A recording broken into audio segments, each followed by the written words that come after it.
Why did we postpone our wedding 2 times? Why have we not had babies yet? What is something you can't go a day without? Water.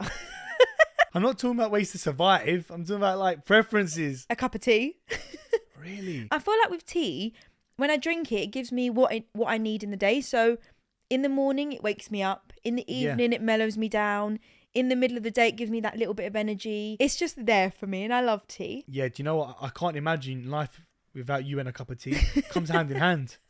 Tea is for Tanya. If you had to choose out of me and a cup of tea for the rest of your life, who would it be? Ooh. What? What do you mean? No, I'm joking. Yeah, I think one thing I can't live without, I'd probably say, has to be my dog. You don't need... I picked tea over Mia. You don't need your dog to survive, but ladies You and gents... picked Mia over me? Can we just appreciate how my wife Tanya just picked a cup of tea over her beloved dog? Were you going to pick the dog over me? Oh, okay. Okay. My answer stands. Yeah, a dog's a man's best friend, Tan. To be fair, a dog is the only being that will love you more than themselves. Because I definitely love myself more than you. Obviously, our answer wasn't including me and you specifically. So, but I See, you I didn't still make said this Mia. question clear. I still said Mia, don't think and you that's said a fair cup of tea. question. Denied. On to the next question. Do people see you as an introvert or an extrovert? This is a really funny one.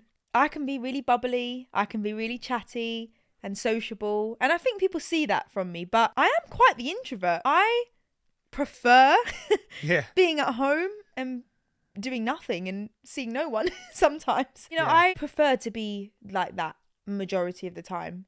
So I think when I'm in the right frame of mind, when I'm in that right time, I want to be sociable. But really and truly, majority, I'm quite an introvert. But when I'm with people, I'm there, I'm present in the moment, and I'm quite extroverted. What would you say about you? I'd probably say I'm probably seen as an extrovert more than an introvert because I'm quite talkative. I'm quite out there. It kind of suits our relationship, doesn't it? In a little way. Yeah. I'll be honest with you. Sometimes, you meet those people that you just can't be bothered to talk to or you don't have time for. Yeah. Just simply because they're just not a nice person. Those people, they might see me as an introvert because I will hold back. I'm very selective with the people I want to talk to because there are people that are just not nice people and I don't want to waste too much time. Yes, I agree. I think maybe I come across introverted with my confidence at times. And I think that's where I rely on you a bit to bring that out in me. Like you said, certain spaces where maybe you don't know the people as well or it's small talk. I'm not the best at it. And I sometimes get into that awkward silence mode and then in comes you. In comes me. So on to the next question. Are you a glass half empty or a glass half full kind of girl? Glass half full any day of the week. Life is about being positive and looking at the better things in life. You always have to look at the upside instead of the down. I agree that you need to be positive for sure. I don't agree with the half full though. Oh, interesting. So whenever someone asks me, are you a half full or half empty kind of guy? My initial response is, I'm the guy that will just drink the glass. Okay. Which basically means that whatever you've got in that glass, you make the most out of it. You take advantage of it. Right. Okay, I like that. If you look at it from a glass half full or glass half empty kind of situation, then if you put it into your life, you're actually seen as like you're not really making your own opportunity. You're just kind of sitting there. If good things happen or bad things happen, you'll either see it in a positive way or a negative way. But if you drink the glass, then what you're saying basically is you don't let life happen to you. You make sure that you decide what happens in your control. Does that make sense? Obviously, we refer to a glass, but that's not how I see it. I'm not seeing myself looking at a glass and saying that's how I look at it. How do you look at life, basically? Is it life half full? It's a life question, right? So you can sit there and eat it all up and consume it and just deal with it. Or you can say, okay, things aren't going the greatest, but look at the plus side and you lean over to that. That's sort of my take on it. I totally get it. Like I said, for me, I'm not half glass full or half glass empty kind of guy. I am a take the glass, create your opportunity and drink it. What is the number one quality that you love to see in other people? Kindness. Nice. Because in a very cruel world, the simplest thing to do is be kind. And I actually think that it's more natural for us humans to be kind, and the people that aren't kind put more effort into it. So follow your natural instincts and just be a good person. It's free, doesn't take any effort. And you'll be surprised at what it can do to other people. No, I totally agree. I think kindness is the best quality. Once you have kindness in your heart, you've got love in your heart, you've got happiness in your heart, you've got good energy in your heart, and it all stems from the underlying thing called kindness. 100%. We're in agreement on that I one. totally agree. Next question is, who is your hero? There's so many ways to look at this. Yeah. I want to say that my hero is me in 10 years. I want to always aspire to be a best version of myself. And don't get me wrong, I'm inspired by people living the dream life that I want to have one day. But really and truly, the person that needs to inspire me the most is the person that I want to become. So I would have to say I am my own hero. No, do you know what, Tan? I totally agree with that, to be honest. You do. Because no one ever knows who you are more than you know who you are. Exactly. Right? So you can never aspire to be someone else because you're not that person and they are not you. You both have your own unique qualities. And I suppose the key to life is to try and find those inner qualities that you have built into yourself that only you have.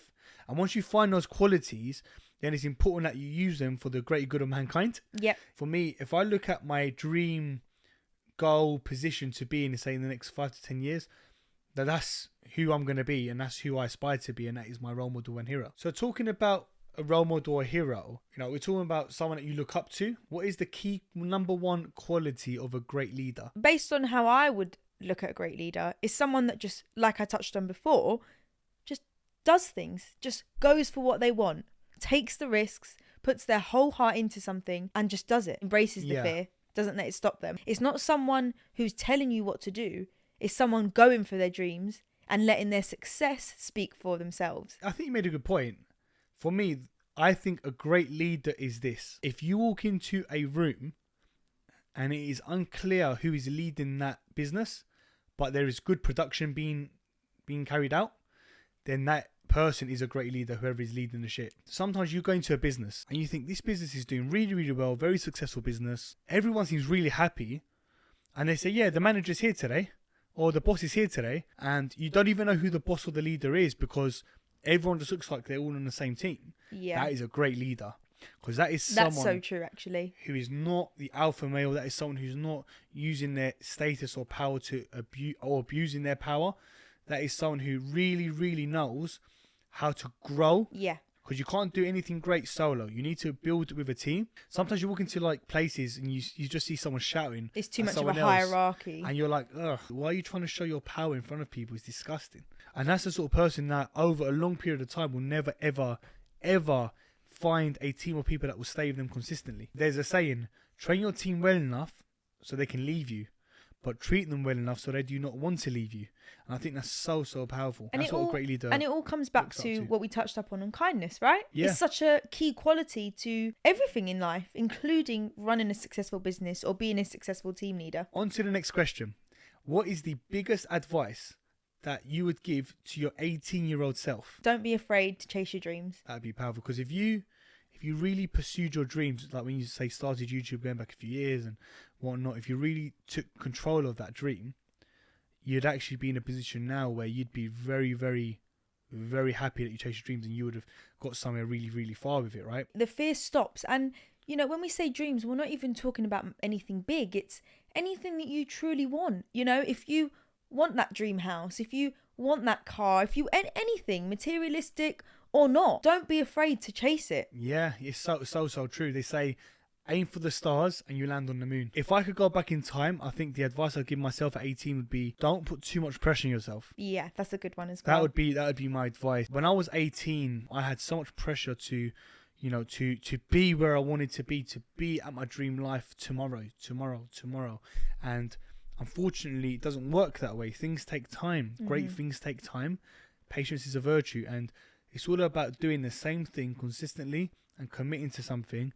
And over a long period of consistency, you will get to where you want to be and you will reach your end goal and your dream life. Sometimes I live my life almost like today's my last day. Yeah. And when I think to myself, I've got another 30, 40 years in my locker, I think to myself, what is another 5, 10 years of grind towards my dream life? Do you know what I mean? I 100% agree with you on that. So someone comes to you and says, I'm about to start a business.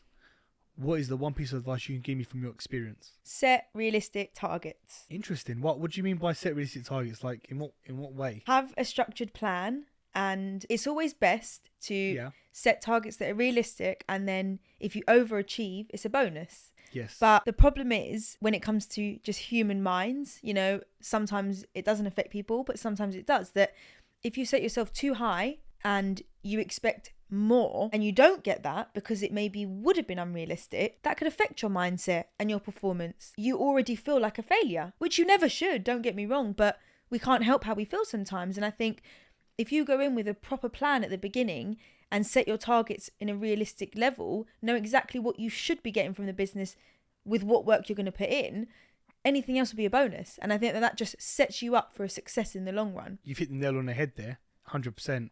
I think for me, it would be you start something, now you finish it. Very, very good. I'm glad you put that one in. Make sure that you are ready to be consistent. Do not level down, level up, if anything, until you finish what you wanted to start in the beginning. 100% I agree. So if someone tells me, look, I've just started a business, all right, you're going to see that through until it's finished. I guess they both work hand in hand, what Yeah, we've they said, do. because it is just the key to not letting that push stop. Keep pushing, keep going, don't stop. 100%. Now we're down to 2 last questions, Tanya. Oh, the face that he's pulling, if you're watching on the video, it doesn't look like they're going to be good. Why did we postpone our wedding 2 times? They're actually all different reasons. Yeah, they are. So the first reason, the wedding was initially booked for 2018. Yes. It was an unrealistic plan. And I guess that goes back to my initial answer of my previous question of set yourself a realistic plan, an achievable plan. I think I was so focused back then on just having this wedding day that I made rushed and unrealistic decisions. I booked things that I couldn't afford. I didn't even think about a budget. Everything was just so quick. It got to the point where financial stress came into it and disagreements came into it because we wasn't ready. No. Mentally, we wasn't there. Financially, we was extremely far off. And I think that was why that one got cancelled. I mean, I would say that I don't think we were as ready as you thought we might be. Absolutely. Financially, and maybe even within our relationship as well. 100%. We had too much to handle and we weren't able to handle it. I don't think that we were ready to get married so soon after getting engaged. I think we needed to be engaged for a little bit longer because there was things that we needed to learn through natural ways of life, you know, and just for being engaged. And I think that if there's one piece of advice I can give to anyone looking to get married, is don't rush. You know, make sure that it's right. Make sure you can afford it. Don't let finances stress you out. Just make sure it's done properly, right? So that was the first reason. So the reason for the second cancellation was actually out of our hands and probably a reason that many people had over the last few years, which was COVID. We had everything in place. We were fully ready to go. And I think it was only maybe a month or 2 before that we realised it just wasn't possible. There were so many restrictions and it just wasn't what we wanted in our day. I do feel for everyone else that did try to get married and had to have the cancellation because of the COVID pandemic. And we do hope that you finally have had your day. Yeah. And if not, you are looking forward to it. I actually remember saying to you, I was like, I think it was around January, February time of last year, 2021, where I said to you, I was like, Tan, why don't we just try and get married at the end of this year? Well, actually, I think we were debating whether to delay it for a long time or a short time, right? Yes. So whether it was going to be a long year Yes. or take that awkward risk of doing it a few months later. Yes. I do actually remember. So we reached out to our suppliers, said, look, between September and December, what dates have you got? And we were left with 2 dates, and it was the 17th And Halloween. or Halloween. Definitely not Halloween. I did not want to get married on Halloween. So Have eggs thrown out my windows and we stuff. married on the 17th of October. Although Halloween, funny enough, the weather was amazing on Halloween. To be fair, even our wedding day, I think Our day that's was actually a amazing. good thing. If you are planning a wedding, October is a really good month because Yeah, it is. it's actually off-peak. So you do actually get off-peak prices. So it's cheaper. But you still get good weather. So it's kind of a Yes. win-win, really. I totally agree. So yeah, so we eventually got married, and Tan, I'm not doing it again. You're the one I'm going to marry now and spend the rest of my life with. Well, you're the one I'm married now, I should say. And now I'm going to spend the rest of my life with you. So this brings me on to the last chapter in our episode, which is, why have we not had babies yet? Why haven't we? It's actually such a funny question because Yeah. it's not really an easy answer. I don't think you'd ever be fully How can you ready. be 100% ready for a lifetime commitment? Exactly. That's I guess there's impossible. always going to be worries, concerns, but I believe that you are going to be more ready than not when you are. I think anyway. I think you probably get to that point where you say, you know, okay, it's a big commitment and things could go a way that we might not expect. So when are we having babies? I'm still waiting for the answer. As I grow older and, you know, I start to see more and more that children are fitting into my life earlier than I think. And it's coming. I'm close to it now. I think personally... How many days or months? All jokes aside, you know, you are spot on with what you're saying. And I don't think you'll ever be ready to have a baby. Yeah. But I think that in your life there are times where you could be a bit more ready than other times. Yeah, financially, maybe work-wise, you know. Yeah, work-wise, financials. I would say if you can get your finances in order, Yeah, so you know that you can afford to have the extra expense of a child. exactly. I would say make sure that you feel kind of happy within yourself as well, Yes. because you don't want to be lost in your own life, because having a baby isn't going to fix that.